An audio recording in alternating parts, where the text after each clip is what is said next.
Kaido tinggal selangkah lagi mewujudkan impiannya untuk memulai perang paling besar di dunia. Kira-kira senjata kuno apakah yang akan digunakan Kaido dan Big Mom untuk melawan pemerintah dunia? Halo teman-teman, jumpa lagi dengan anak buah Bagi, penyedia konten pembahasan seputar One Piece. Subscribe sekarang juga dan dapatkan konten pembahasan seputar One Piece yang mantul di HP kalian. Setelah libur pekan lalu, kini kita disuguhi sebuah chapter yang bisa dibilang mengejutkan. Tanpa basa-basi lagi, mari kita membahas kelebihan yang ada di chapter kali ini. Yang pertama, Kanjuro melawan Sarung Pedang Merah. Kanjuro telah mengantisipasi kedatangan Sarung Pedang Merah berdasarkan pengalamannya hidup bersama mereka selama ini, sehingga Kanjuro mampu memiliki pola pikir yang sama dengan mereka. Kanjuro menggertak para Sarung Pedang Merah dengan sepasang prajurit berkuda tak berkepala, dan kilas ceritanya menghajar Momo jadi hal yang menarik di sini, sehingga digambarkan dalam halaman double. Yang kedua, kita disuguhi penjelasan mengenai alasan dibalik julukan Kikunojo sebagai Zansetsu no Kikunojo, alias salju yang berkepanjangan, di mana luka yang ditimbulkan oleh tebasan pedangnya menimbulkan luka yang akan membekas hingga di akhirat. Apakah pedang Kikunojo termasuk ke dalam kategori pedang Yoto yang artinya pedang kutukan? Yang ketiga, Yamato menceritakan masa lalunya kepada Luffy, di mana keinginannya untuk berlayar ke lautan terhalang oleh belenggu di tangannya yang akan meledak jika dia meninggalkan Wano. Kita akan membahas hal ini lebih jauh di segmen analisis nanti. Yang keempat, terungkapnya rencana besar Kaido. Di sini, Kaido menjelaskan secara terperinci mengenai rencananya beraliansi dengan bajak laut Big Mom. Kita juga akan membahas hal ini secara detail di segmen analisis, di mana tahap awal rencananya diwarnai satu peristiwa yang paling menonjol dan juga menjadi kelebihan chapter kali ini. Yang kelima, Kaido memenggal Orochi karena Orochi kebanyakan bacot. Orochi membayar harga yang sangat mahal untuk protesnya terhadap rencana Kaido. Tetapi hal yang mengganjal di sini adalah apakah Orochi benar-benar mati? Yang keenam, ucapan Apu di chapter 981 mengenai aliansi bajak laut takkan berhasil menemui bukti pertamanya. Meskipun Orochi bukanlah bajak laut, akan tetapi aliansinya dengan bajak laut Kaido membuat nasib Orochi seperti yang kita bahas sebelumnya di poin kelebihan yang kelima. Yang ketujuh adalah sajian misteri dari Oda, di mana Kikunojo diperlihatkan sedang menangis dengan pedangnya yang berlumuran darah. Siapa yang ditebas oleh Kikunojo sehingga dirinya menangis? Apakah dia menebas atau menusuk kakaknya sendiri? Atau siapapun itu, pastinya sedikit misteri kali ini kemungkinan akan jadi suatu drama yang menarik ke depannya. Yang kedelapan, Yamato satu frekuensi dengan Luffy. Rupanya, Yamato adalah seseorang yang menarik. Seiring ditampilkannya Yamato secara konsisten di 3 chapter terakhir, keyakinan saya terhadap tagar Yamato Next Nakama pun semakin menguat. Yang kesembilan, hadirnya Big Mom menambah rasa penasaran kita terhadap chapter selanjutnya. Saya sengaja menaruh ini di akhir segmen kelebihan, karena Big Mom berhasil menangkap Nami, Carrot, dan Zeus yang menjadikan kita semakin penasaran tentang bagaimana kelanjutan ceritanya nanti, di mana momen eksekusi Momo menjadi semakin menarik. Sama seperti chapter sebelumnya, chapter kali ini adalah satu chapter menarik yang tidak memiliki satu kekurangan apapun.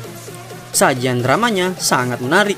Selain itu, kita juga disuguhi perkembangan cerita yang mengejutkan dan selanjutnya akan kita bahas dalam segmen analisis. Pertama-tama, kita akan membahas soal Kanjuro dan Sarung Pedang Merah terlebih dahulu. Rupanya, gertakan Kanjuro terhadap Sarung Pedang Merah tidak terlalu berimbas kepada Nekomamushi dan Inuarashi, di mana Push dan Bug-Bug ini sepertinya tidak menghiraukan ancaman Kanjuro sama sekali. Inu dan Neko malah asik ngobrolin senjata yang mereka gunakan sebagai pengganti anggota tubuh mereka yang diamputasi oleh Jack. Inuarashi menambahkan pedang di kakinya, hampir mirip Shiki nih. Sedangkan Neko mengganti tangan kirinya dengan senapan, hampir mirip dengan Scotch, cyborg anak buah Kaido. Gertakan Kanjuro lewat gambar prajurit kuda tak berkepalanya berbanding terbalik dengan kejadian yang ada. di mana Kanjuro menggambarkan prajurit tak berkepala tersebut sebagai hal yang akan dialami oleh pengikut Oden yang dihadapinya. Ironisnya, junjungan Kanjuro, Kurozumi Orochi, kehilangan kepalanya karena dipenggal oleh Kaido. Yang kedua, kita akan membahas soal Yamato. Kali ini, Yamato bercerita kepada Luffy mengenai masa lalunya, di mana Yamato kehilangan kebebasannya selama 20 tahun semenjak ia dibelenggu oleh borgol yang bisa meledak sejak usia 8 tahun. Rupanya, borgol ini bukan bagian dari gaya fashion cosplay Yamato sebagai penggemar Oden ya. Kita mendapatkan sebuah fakta di sini, yaitu umur Yamato adalah 28 tahun. Kalkulasinya sebagai berikut. Yamato memakai borgol sejak usia 8 tahun. Di borgol selama 20 tahun. 8 ditambah 20 sama dengan 28.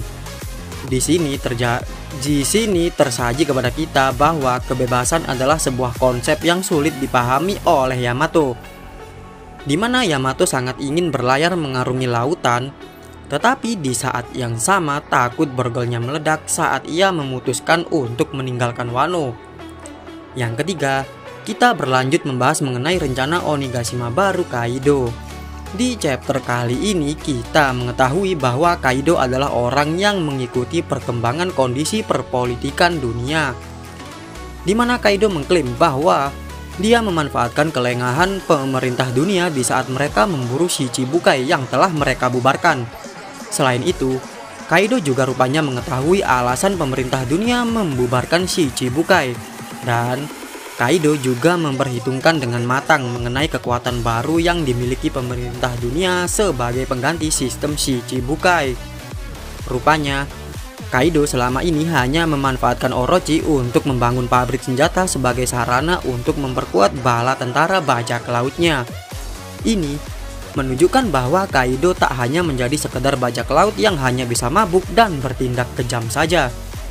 Karena Kaido bisa memikirkan hal yang taktis seperti ini, itu artinya Kaido adalah juru strategi yang cukup handal. Selain itu, Kaido bertujuan untuk menjadikan ibu kota bunga sebagai Onigashima baru, menjadikan Wano sebagai negeri bajak laut yang bebas dari segala peraturan. Di chapter ini terungkap alasan Kaido bekerja sama dengan Big Mom untuk menemukan senjata kuno dan meraih One Piece bersama-sama. Perang besar yang diidamkan oleh Kaido selama ini adalah perang melawan angkatan laut pemerintah dunia. Tentunya jika perang ini terjadi, maka skalanya bisa dikatakan sebagai perang dunia, karena ada dua kelompok bajak laut besar yang memiliki kekuatan, pengaruh, dan wilayah jajahan yang cukup luas, menantang pemerintah dunia untuk berperang habis-habisan. Hal ini mencerminkan pemikiran Kaido sebagai bajak laut yang mengidamkan kebebasan, sama halnya dengan Luffy. Hanya saja, cara yang ditempuh oleh Luffy dan Kaido untuk menemukan arti kebebasan sangat berbeda sekali. Tentunya, chapter ini memperluas sudut pandang kita sebagai penggemar One Piece terhadap Kaido sebagai sebuah karakter.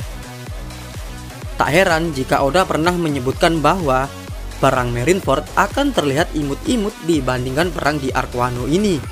Bisa-bisa arc setelah Wano nantinya bukan arc Elbaf, tapi arc perang dunia dengan alur cerita yang lebih rumit daripada yang kita kira.